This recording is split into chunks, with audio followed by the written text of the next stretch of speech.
प्रभावित लोगों के नियोजन सहित अन्य मांगों को लेकर अनिश्चितकालीन भूख हड़ताल पर बैठे जीप सदस्य संजय सिंह। निरसा के GCPL गोपीनाथपुर क्षेत्र के प्रभावित लोगों के नियोजन सहित अन्य मांगों को लेकर सोमवार को जीप सदस्य संजय सिंह उर्फ पिंटू अपने दर्जनों समर्थकों के साथ गोपीनाथपुर के समीप अनिश्चितकालीन भूख हड़ताल पर बैठ गए। इस दौरान दर्जनों की संख्या में GCPL कंपनी के प्रभावित पुरुष व महिला उपस्थित हुए।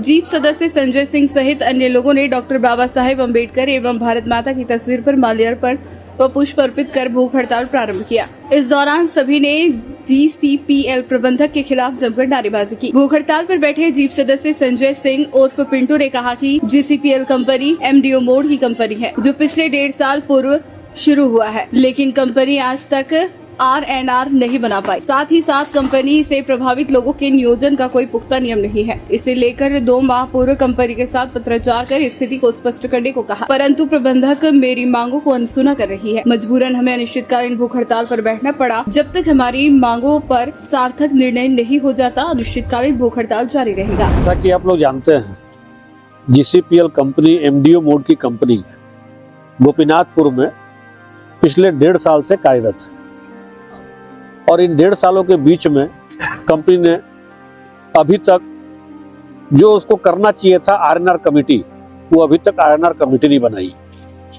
और यहाँ पर जो प्रभावित लोग हैं उनको नियोजन करने का कोई पुख्ता नीति भी तय नहीं की है और कई एक आंदोलन यहाँ पे कुछ मांगों को लेकर होता रहा है।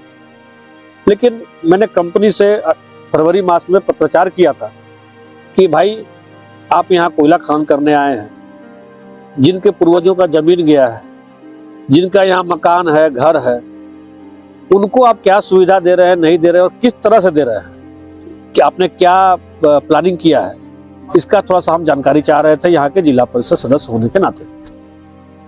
लेकिन कंपनी उदासीन रही, तो मैंने फिर अपने तरफ से प्रस्ताव दिया कि भाई या तो आप RNR कमेटी बनाइए, और RNR कमेटी बनाने में कोई तकनीकी समस्या अगर आपको आता है तो आप PAP बनाइए, परियोजना प्रभावित लोगों की एक कमेटी बनाइए, जिसमें जो भी जनप्रतिनिधि यहाँ से चयनित हैं, चाहे वो मुखिया हो, पंचायत समिति हो, जिला परिषद हो, सांसद हो, विधायक, सबको आप उसमें रखिए और जो परियोजना से प्रभावित परिवार हैं उनको चिन्हित कीजिए और फिर उसके बाद आप नियोजन देने का काम, रोजगार से जोड़ने का काम और उनको उनका अधिकार देने का काम करें।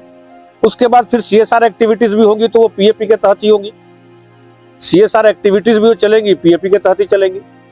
तो मैंने ये मांग पत्र दिया था, लेकिन कंपनी का कोई उस पर सकारात्मक पहल नहीं रहा। तो मैंने विगत 15 दिन पहले एक नोटिस दिया था भूख हड़ताल का, जो कि पिछले सोमवार से शुरू होना था। लेकिन कंपनी के द्वारा भूख हड़ताल के नोटिस पे यहाँ पर 163 लगा देना, मतलब धारा 144 लगाना, कर्फ्यू, और ये समझ से परे था। साथ ही कंपनी का आग्रह पत्र भी आया था मेरे पास कि भाई आप 1 सप्ताह के लिए टाल दीजिए, हम लोग बीच में वार्ता करेंगे और वार्ता सकारात्मक नहीं होगा तो आप फिर अपना आंदोलन कर सकते हैं। तो उनके पहल को मानते हुए मैंने पिछले सोमवार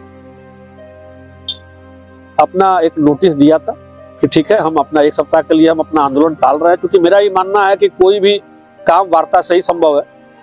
तो हमने दिया था पत्र कि 1 सप्ताह तक हम टाल रहे हैं, इस बीच में जो भी सकारात्मक वार्ता हो जाए आप पहल कीजिए।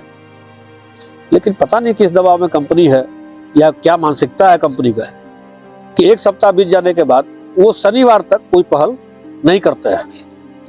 और जब शनिवार को दोबारा मैंने सोमवार से भूख हड़ताल का नोटिस दे दिया सब जगह, तो कल सुबह से वो वार्ता के लिए छटपटाए हुए हैं। आज सुबह भी मुझे एक पत्र लाकर उन्होंने दिया जिसको मैंने रिसीव नहीं किया, कि अब जो भी वार्ता होगी भूख हड़ताल स्थल पे ही होगी, जहाँ पर हम लोग का आंदोलन स्थल है वहीं पर आप आइए, वहीं वार्ता कीजिए और सबके सामने वार्ता कीजिए। अब चूंकि हम लोग नोटिस दे चुके हैं तो अब हम लोग आंदोलन में जाएंगे। न्यूज़ ANP के लिए निरसा से संतोष की रिपोर्ट।